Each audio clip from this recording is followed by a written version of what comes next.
मेरे प्यारे साथियों, नमस्कार। YouTube के SP math by RP channel पर आपका हार्दिक स्वागत है। आइए आज भी प्रश्नावली 1 के प्रश्न संख्या 13 और 14 का हल करना सीखते हैं। प्रश्न 13 है, किसी विद्यालय के 600 विद्यार्थियों के सर्वेक्षण से ज्ञात हुआ कि 150 विद्यार्थी चाय, 225 विद्यार्थी कॉफी तथा 100 विद्यार्थी चाय और कॉफी दोनों पीते हैं। ज्ञात कीजिए कि कितने विद्यार्थी न तो चाय पीते हैं और न कॉफी पीते हैं। यही ज्ञात करना है। तो आइए पहले इसको हम लोग वेन आरेख द्वारा हल करना सीखते हैं। कैसे होगा, अब बना लीजिए वेन आरेख। पहला काम है, माना चाय पीने वाले विद्यार्थियों का समुच्चय बराबर ए और कॉफी पीने वाले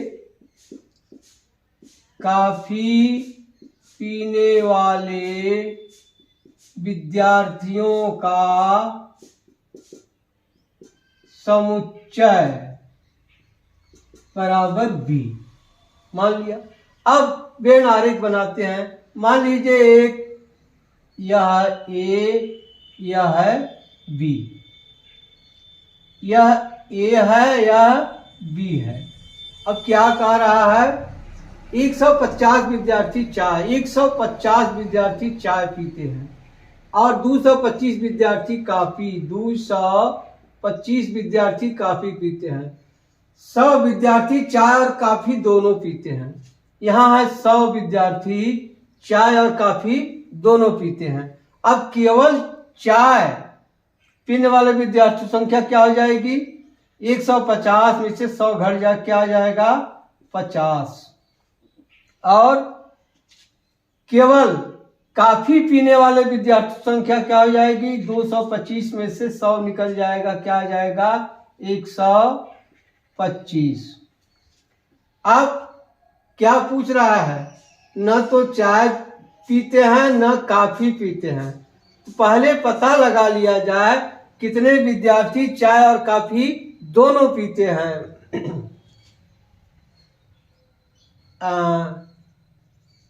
अब यहां लिख लिया जाए, वेन आरेख से चाय या कॉफी पीने वाले विद्यार्थियों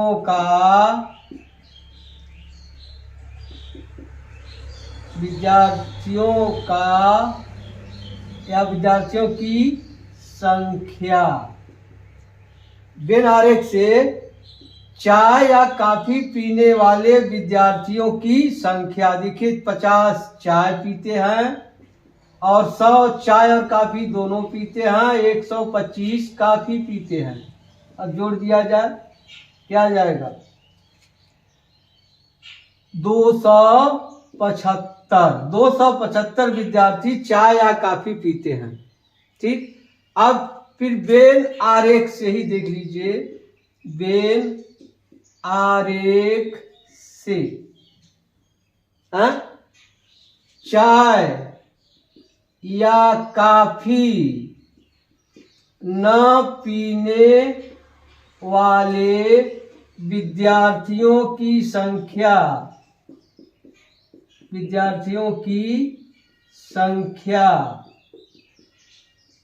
बराबर क्या हो जाए, कुल कितने विद्यार्थी हैं 600। कुल कितने हैं 600 और 600 में से 275 न चाय या कॉफी पीते हैं, तो 600 में से 275 घटा दीजिए। ठीक। अब क्या आ जाएगा, यहाँ बचेगा 5, यहाँ बचेगा 9 7 गया 2 और यहाँ बचेगा 3। क्या आ गया, 325 विद्यार्थी न तो चाय पीते हैं न कॉफी पीते हैं। बिन आरेख से चाय या काफी न पीने वाले विद्यार्थियों की संख्या 325 हो गई। आइए इसे अब दूसरे तरीका से कैसे लगाएंगे। तो पहले मान लिए हैं, अब यहां देखिए दिया है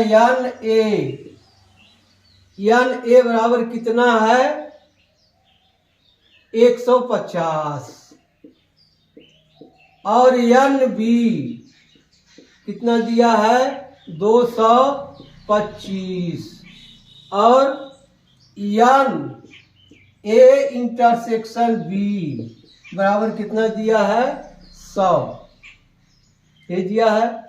तो पहले हम निकाल लें चाय या काफी पीने वाले कुल विद्यार्थियों की संख्या, यानी क्या ज्ञात करना है हमें ए यूनियन बी, यह ज्ञात करना है।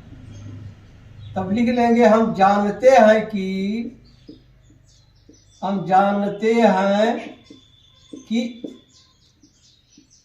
ए यूनियन बी में सदस्यों की कुल संख्या बराबर होता है एन ए में सदस्यों की कुल संख्या धन एन बी में सदस्यों की कुल संख्या minus n A intersection B. मान रख दे एन ए बराबर कितना है 150 प्लस एन बी कितना है 225 minus n A intersection B कितना है 100। अब घटा देंगे तो आ जाएगा 275। अब हमें निकालना क्या है, निकालना है न तो चाय पीते हैं ए डैश और न ही काफी पीते हैं, यानी दोनों का निकालने इंटरसेक्शन, न चाय पीते हैं न काफी पीते हैं।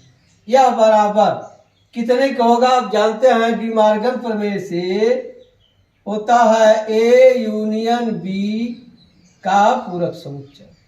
अब इसे आप चित्र से भी देख सकते हैं। ए डैश का मतलब हुआ देखिए इस तरह से,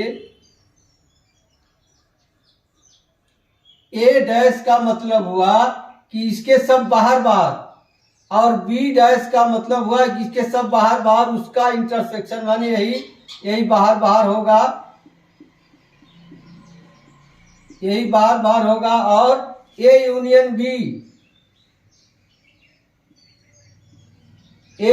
बी यह है, अब इसके बाहर बाहर यही होगा, चीज वही है। अब इसे हम लिख सकते हैं नंबर ऑफ ए इंटरसेक्शन इस तरह से। अब यहां लिख दें एन, यही बराबर होता है किसके n U minus n A inter union B. अब एन यू बराबर दिया है कितने 600 है, चाहे तो आप लिख लीजिए एन यू बराबर है 600, तो यहाँ हो जाएगा 600 ऋण एन ए यूनियन बी निकाले हैं 275 बराबर क्या आ जाएगा 325। यही 325 विद्यार्थी न तो चाय पीते हैं न ही काफी पीते हैं। ये उत्तर हो जाएगा 325 विद्यार्थी न तो चाय पीते हैं न तो काफी। ये हो गया, ये विद्यार्थी न तो चाय पीते हैं न तो काफी पीते हैं। ठीक, अब आइए अगला प्रश्न देखते हैं। 14वां प्रश्न है, विद्यार्थियों के एक समूह में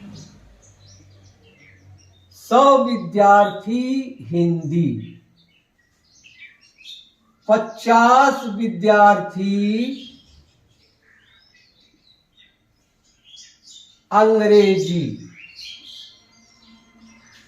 तथा 25 विद्यार्थी दोनों भाषाओं को जानते हैं।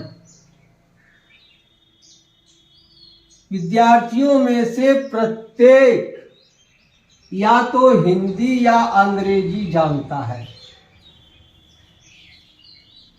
कुल कितने विद्यार्थी यहाँ बता रहा है, 100 विद्यार्थी हिंदी जानते हैं। आइए इसको पहले वेन आरेख से देखते हैं। अब मान लीजिए हिंदी जानने वाले विद्यार्थियों का समुच्चय यक्ष मान ले रहे हैं। क्या? यक्ष। यह यक्ष हो गया। फिर 50 विद्यार्थी अंग्रेजी, अंग्रेजी जानने वाले विद्यार्थियों का समुच्चय ई मान ले रहे हैं। ठीक। अब क्या कह रहा है, 100 विद्यार्थी हिंदी, यहाँ 100 विद्यार्थी हिंदी में हैं, 50 विद्यार्थी अंग्रेजी में हैं, 25 विद्यार्थी दोनों भाषाओं में हैं या दोनों भाषाओं में हैं। विद्यार्थियों में से प्रत्येक या तो हिंदी या अंग्रेजी जानता है। समूह में कुल कितने विद्यार्थी हैं? पूछ रहा है जितने विद्यार्थी हैं उनमें कम से कम एक भाषा वह जरूर बोल लेता है, चाहे हिंदी बोल ले, चाहे अंग्रेजी बोल ले, या हिंदी अंग्रेजी दोनों बोल ले।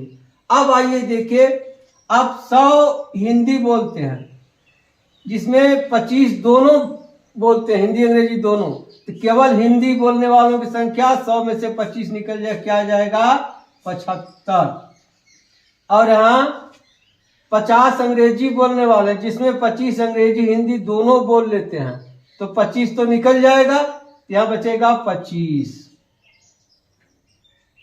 ठीक। अब कह रहा है विद्यार्थियों से प्रत्येक या तो हिंदी या अंग्रेजी जानता है, यानी हो जाएगा कुल विद्यार्थियों की संख्या,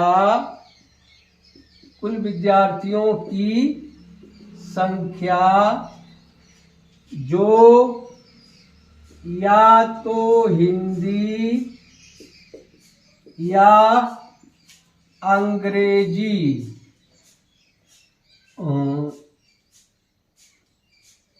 भाषा जानते हैं। अब यहां लिख लेंगे वेन आरेख से, वेन आरेख से। अब देखिए 75 हिंदी और 25 दोनों प्लस 25 इंग्लिश। अब जोड़ दीजिए 25 25 50 50 100 125। 125 विद्यार्थी हैं। कितने हैं? 125 विद्यार्थी। ठीक। अब आइए इसको किस तरह से लगाएंगे। दिया है NH, NH बराबर है 100 हिंदी में, और NE बराबर है 50, और NH इंटरसेक्शन E बराबर है 25। तो हमें क्या निकालना है? NH यूनियन E निकालना है, यही निकालना है। तो आप लिख लेंगे हम जानते हैं कि NH यूनियन E बराबर NH plus NE minus NH intersection E। विषय मान रख दे। NH बराबर कितना है? 100 प्लस NE बराबर कितना है? 50 माइनस 25। यही है ना। NH बराबर 100, NE बराबर 50, NE बराबर 25। अब यहाँ 150 में 25 घट के कितना आ गया? 125। ये उत्तर हो गया। क्या? समूह में कुल विद्यार्थियों की संख्या, समूह में कुल विद्यार्थियों की संख्या बराबर 125। यही उत्तर हो गया। ठीक। अब आप लगाइएगा। अब शेष प्रश्नों को अगली वीडियो में तब तक के लिए धन्यवाद। जय हिंद, जय भारत।